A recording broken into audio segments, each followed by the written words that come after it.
Bismillahirrahmanirrahim. Assalamu alaykum hurmatli televizor ko'ruvchilar. Yangi bir qatimli ochiq suhbat programmamizni ko'rishinglarni qizg'in qarshi olamiz. Men Abdullah Yalqun.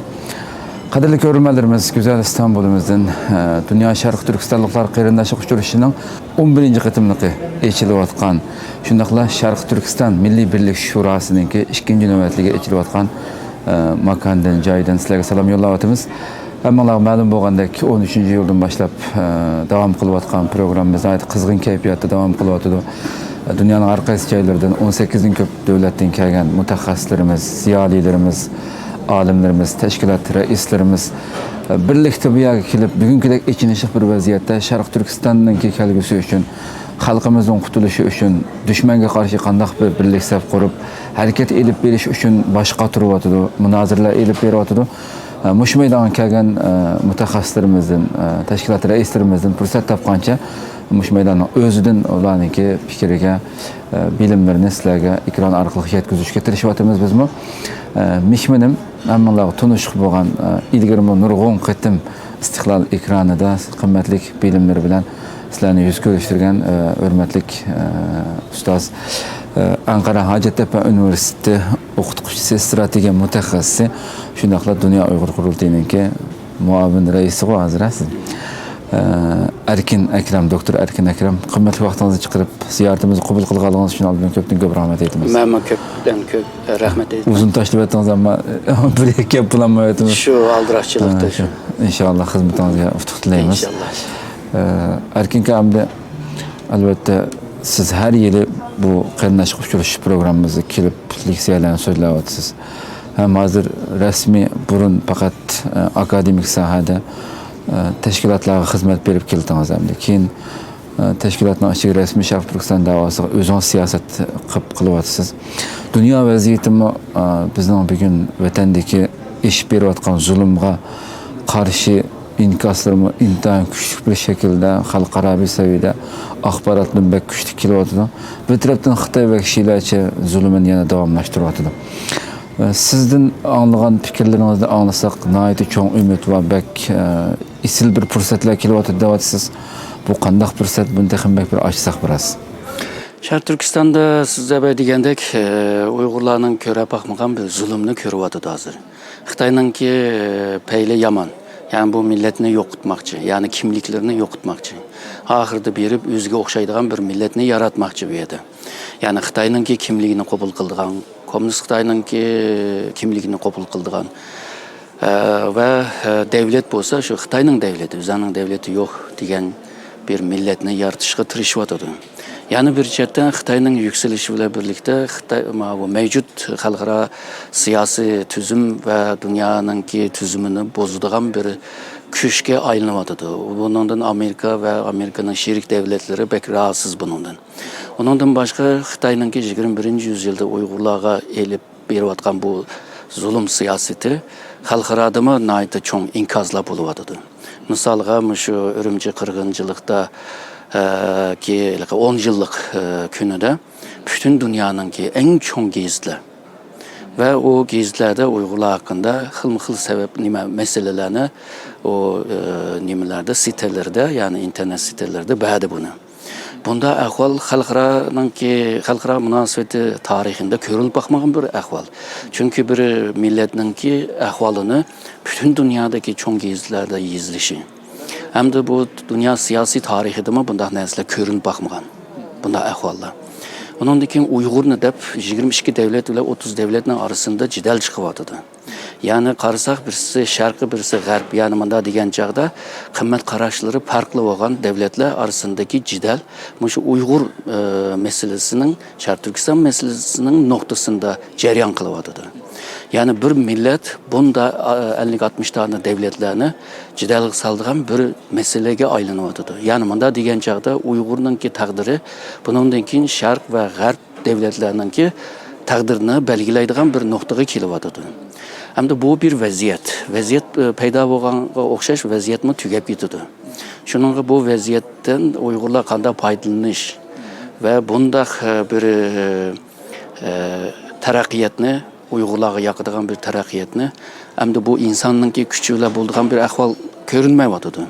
Demek ki Allah tarafından bir işaret belgenliğini gösteriyordu. Şununla Uygurlar hem milli cetten hem bu şu dini cetten bu şu fırsatını yaxşı kullanış naydı zörür bir ahval buluyordu. Bu sebepten hem de yetişkin adamlarımız buluş lazım. Teşkilatlar arasında hemkarlık kılış lazım. Bütün cidel uyuşlarını hemen taşlaş lazım. Kuruk yaplarını hemen koyuş lazım. Ve halkara seviyede insanların ki en öyle yani yüksek bir en öyle bu işine ilip bir iş lazım. Eğer de bu fırsatını kaçırıp koysak kaçan kilidi. Hep ben dedim bu 100 yıllık bir fırsat. Hem dünya tarihi için, hem halkara münasebetler tarihi için, hem Uygurların tarihi için naydı mühim bir terakkiyat peyda buluvadı. Hoş. Erkin kapsülüp ötken olacak hazırımız ahırda 22 devletlen bir tarafta 37 devlet. 22 devletinin ki ahırda Türkiye Anadolu Ajansı'nın ki haberdim keyinde Türkiye bu yaga aza emasdi degan bir xabarni berdi shuningdek. Çoğun Avropadan Türkiye üye değil. Deb xuddi agar aza bo'lsa, men shunun jumlasidan bultum degandek bir ishorat berilganligi o'qildi. Erdo'g'anniki hurmatli raisniki Xitoy ziyaratidan keyin nurg'unlagan jadallar bo'ldi Turkiyada. Xalqimiz ichida hem qarshi muxolifatga iyi partiyani jiddiy aybladi. Hakikaten rasmiyler degan Erdoğan. Demigen bo'lsa buni açıklash kerak, xalqqa bildirish kerak buni. Qandaqsiga u yerda yashayotgan butun dunyoda nupuzli yerlardan dokumentlar raporlar turib, Uyg'ur xalqini qandaqsiga unda yashayotdi deb deyalaydi deb. Xitoyninki o'zgartib Erdo'g'an demigen gapni tegizdi degan gaplar bo'lyapti. Siz bu en ahırda Türkiye bilan Xitoy o'rtasidagi bo'lgan narsa umumiy jihatda o'qiyotib qanday o'qiysiz buni? Hem de Türkiye terakkiyat kılıvatkan bir devlet. Bunda devletler en köp meblağ ve teknolojiye ihtiyaç buludu. Hem de bazağa ihtiyaç buludu. İşlep çıkaran malını setiş için baza lazım. Hem de bu bazanı Xitay tayarlayalaydı. Ebeki degen meblağını Xitay salalaydı. Onundan sırt Xitayla hazır yeni İpek Yolu stratejisini yürgüzüyordu. Bu kurukluk bir kanat tarafı değil, bir yolu. Şu Türkiye bombayı durup Avrupa pazarına bağlayamaydı. Çünkü Avrupa pazarı ile Xitay pazarı bağlanılan takdirde Xitay onun ki iktisat cetten güçleniyordu. Ticaret cetten, soğudu cetten güçleniyordu. Eğer de Avrupa ve Xitay pazarı bağlanılan takdirde Xitay'ın kolu da iktisadı, dünya iktisadı güçünün %40'ını alalaydı. Ticaret güçünün %60'ını alalaydı. Demek ki bununki dünyanınki iktisadı ve şu ticaretinki kaydılarını Xitay şekil birdi. Demek ki bu Cihangir devletke karab minvadıdı degen gap. Hem de bu 19. Xitay Komünist Parti'ninki kongresinde yani kurultayında Xi Jinping'i ilan kıldı. Yani 2020'de namratlıkını yoktuş. 2035'te dünyanınki en çok devletlerle ten buluş. 2049 ya da 50'de dünyanınki birim numara devlet yani en çok Cihangir devlet buluş. İpek yolu şu Cihangir devlet buluşunun ki asasını kurup birdi. Ama bu yerde Türkiye Xitay bilen şu İpek yolunda hemkarlık kıldığanlığını ve Ottura koridoru diyen bir proje bile kıytılıvadıdı. Bu ne demek diyen vaxtıda Xitay Türkiye münasebeti bir stratejilik münasebeti. Yani uzun müddetlik bir strateji münasebeti. Bunda peyde iki devletinin yakınlaşışı şu ebeki diyendek bir uzun müddetlik münasebet. Fakat yani şu Türkiye'ye karaydıgan bolsak Türkiye Garp ile bir münasebetli jeriklik. Bu hem Rusya'dan kurallı ilişki hem şu Suriye meselesi diyendek hem rayon karakterlik hem xavfsizlik mutabiye meselelerde Garp ile jeriklik bir münasebetini yaşavadıdı. Bunda bir peyde Türkiye hem de İktisat cetten, ticaret cetten, xavfsizlik cetten, mutabiye cetten Rusya, Xitay, Hindistan'daki devletlerle münasebetini terakki kıldırış bir mecburiyet. Bu devlet menfaati. Devlet menfaati her daim birinci nöbette buludu. Çünkü dünyada kurulan devletlerin ki köpü ulus devlet. Yani nation state. Bu ulus devletinin bir alaydılığı. Çigra'nın içindeki halk ve Çigra rayon yani toprak hem de bu hakimiyet bu üçü birleşip yalnızla özünün menfaatini oyladı. Yani devletin âli menfaati diyen şu. Yani devletinin mevcudiyetini yaşatış ve halkını bayaşat yaşatış. Bu menfaat Xitaydan keldigan boğaşqa Türkiye Xitay bilan münasebetini yakınlaştırmadı. O yerda liderlerin arasında nima dedi, nima demedi ulan muhim emas. Ama onun diyen gibiden yaratkan netice menfi mi yoki emas mı? Bu muhim bir narsa. Hem de Türkiye'de bunda bir talaş tartışlar yaşanmadı. Xitay dedi, ma Türkler demedi.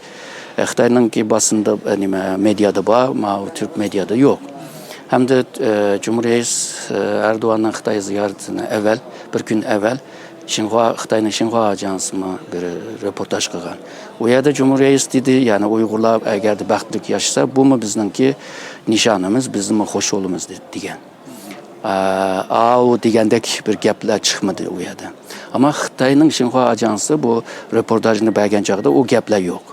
Yani demek ki iki devletin arasında bazı meselelerden kaçırdıgan veya bazı meselelerini yok nesine rast kıldıgan ya ki rast nesine bir yağana aylandırış degandek bir oyunlar oynanamadı.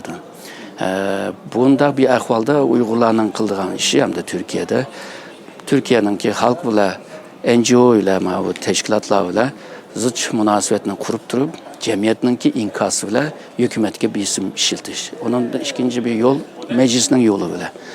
O yolu ile kıl partiler ile sözleşip, görüşüp, ensreçlerini sözlep durup, ulanın ki iğizi ile Uygurlarının menfaatini qoğdaş degandek yollarını talaşqa mecbur kalıdı.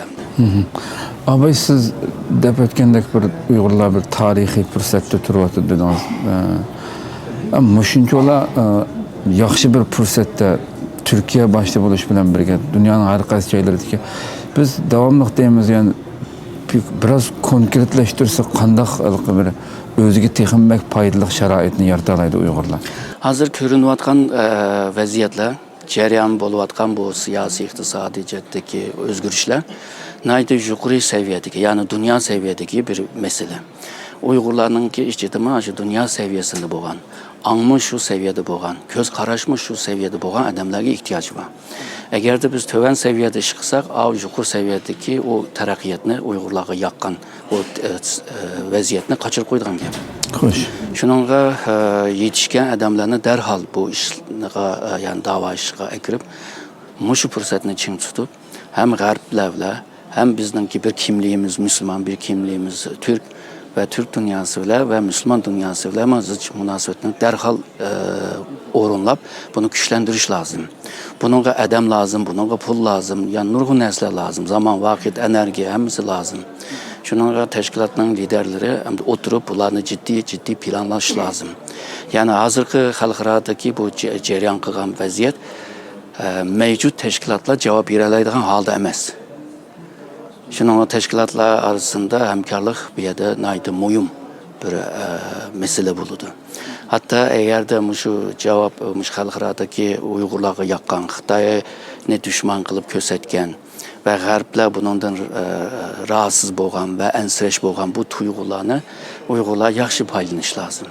Bunun için şu devletini yaxşı bildiğin xalqaro siyaset, xalqaro münasebet, xalqaro ticaret, xalqaro kanun, xalqaro iqtisadi ceddimi yetişken adamlar lazım. Bulup mu xalqaro kanun ceddi yetişken adamlar lazım. Bu ballar çok okudu. Dünya şunda keng cık ballar okuvadıdı. Aşlarını izlep, aşlarının ki sahip olan ilim bile şu yukarı bir seviyedeki bu terakkiyetini koldan kaçırmaslık lazım. Kaçırdıgan bolsa yani bir 100 yıl ötep geçiş mümkün. Uygurlar tarihte ne çıkarttı maşında fırsatını kaçırıp koygan. Bunun için bu fırsatını kaçırmaslık lazım dep oylayım hem de. Erkin şu nurgun katılmak sohbetlerimizde meylilik siyadırınızda olsun bir bizge okşaş yani normal yani insandaki yaşaş her kanda hukukumuz kolumuzun tatip edilen. Hatta tünügünki Ürümçiden çıkan bir resimlerini gördük. Belki sizin görgen bolsanız mümkün. Neçe 10 yıl burun kömürtülgen cesetlerini çıkarıp başka bir şekilde xuddi bir Xitayning bir usulda gördünüz mü resimni? Nokeş ya şu cesetini elip başka bir şekilde normal bizning tuproqqa kömüş odatimizga tamoman zid bo'lgan shaklda xuddi qato bir oyoq ishkaplarga o'xshab bir yani yasab shu yerga ko'mayotganligini rasmini chiqadi. O'liklarimiz bu zulmdan nisibisini elyapti. Necha 10 yil burun ketgan o'liklarimizni tatib, marhumlarimizni tatib. Shunday bir tasavvur qilsa zulmga uchragan bir millatniki, ya'ni istisnosiz har qanday dushmaniga qarshi har qanday vositani ishlatib o'zini qo'g'dash huquqi bor xalqaro qonunda bo'lsin deb nechilik siylaringiz so'zladingiz. Bugünkidek shunday vaziyatda Xitoyningki bir to'g'ri bir suhbat bilan chiroyli gap bilan gap anglamaydiganligi hammaga ma'lum. Uyg'ur xalqiga ma'lum bu narsa. Shunda necha o'nmonlagan xalqimiz u yerda turayotgan shunday bir sharoitda qurolli bir sohada Xitoyning dushmanlari albatta dunyoda mavjud bo'lib turadigan kuchlarmi Xitoyning ilgirlashini xohlamaslik uchun illa buning bir dakkisini beradigan kuchlarni hozirlashi kerak. Buni siz hamda hozir deysizki mavjud tashkilotlar qilib bo'laydigan saviyada emas deysiz. Agarda shunday bir kuch tashkillash kelib qolsa, bugun shu ehtiyoj tuyulsa, mavjud tashkilotlar emas, boshqa bir kuchlarni tashkillaydi uyg'urlar. Agarda mavjud tashkilotlar bu vaziyatga qarta, agarda hamkorliklardan jiroq qolsa, yangi bir tashkilot cho'qim qurildi. Chunki bu dunyoda har mavjudiyat ehtiyojdan to'payli. Ehtiyoj bo'lg'achqa u paydo bo'ladi. Agar u paydo bo'lmasin desa, hozirgi tashkilotlar birlikda ish qilish lozim, ash bo'shliqni to'ldirish lozim. Agarda buni qilmagan taqdirda, men degandek, boshqa kuchlar paydo bo'ladi. Hatto zid nima tashkilotlar paydo bo'lishi mumkin. Chunki vaziyat ajoyib o'zgaryapti. Bir murakkablik bor, bir qaylamqonlik bor. Bu murakkablikning ichida her tashkilot men bir masalani men hal qilaman deb, ba'zan hal qilolmay, masalaning ostida ezilib qolishiningki ehtimoli bor. Bu tashkilotningki raislarningki aqliga bog'li, ularningki ongga bog'li. Ular agarda to'g'ri yo'lni tanlab, tarixda nurg'un misollar bor. Ba'zi millatlar mustaqillik davosini qilayotgan jarayonda qanday qilib bir yerga kelganligini, qaysi nuqtaga kelganligini, xalqarodagi bu o'zgarishga qarta qanday yangi bir tashkilot, yangi tashkilot deganim, ya'ni yangi qurilgan emas, mavjud tashkilotlar yangi o'zgarib, qurilmasini o'zgartib, qarashlarini o'zgartib, shu vaziyatga qarta, vaziyatga sahib bo'lish va vaziyatni yetaklash chetdagi ko'z qarashlar o'zgargan taqdirda ular yana shu vaziyatni ustiga kelib ma'nolaydi.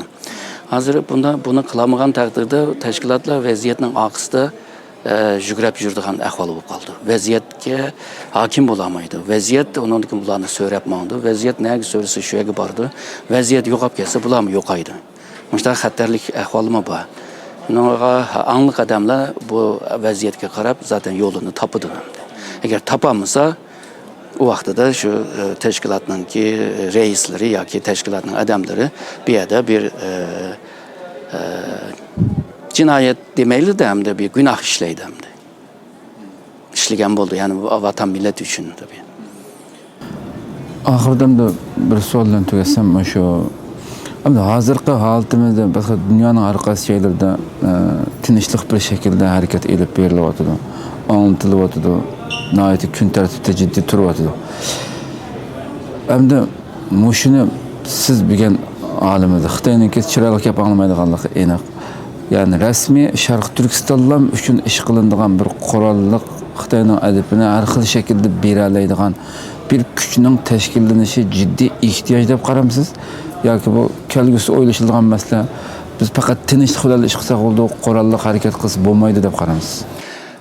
Bu xalqaro munosabat yoki strategiya tadqiqot qilayotganlar hammasi yaxshi biladi. Bu qurolli kuch aslında siyosiy kuchningki bir qo'l bo'lish kerak. Bir qo'l, ya'ni bir uzantisi deydimi turkchada.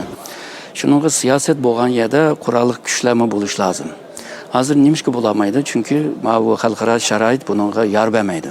Shuningga agarda vaziyatlar inson haqlari demokrasiya masalasidan halqib, agarda geopolitik masalasiga, strategiya masalasiga aylangan taqdirda bunday kuchlar o'zligidan shakllanishga majbur.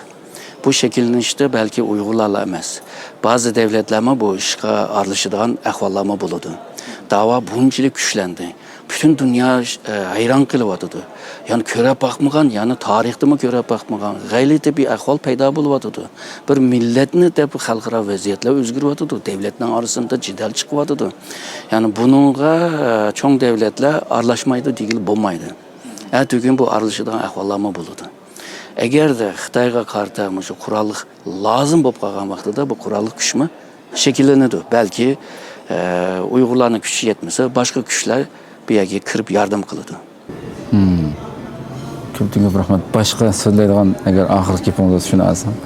Yani bu mevcut fırsatını kaçırmaylı dep deyme. Ben muşnunlarla ensiravatım. Hem bir taraftan heyecanlanıvatım, hem bir taraftan ensiravatım. Kaçırıp koyamız. Kaçırıp koyduk. Xuddi tarixten çıkıtım kaçırıp koyamız.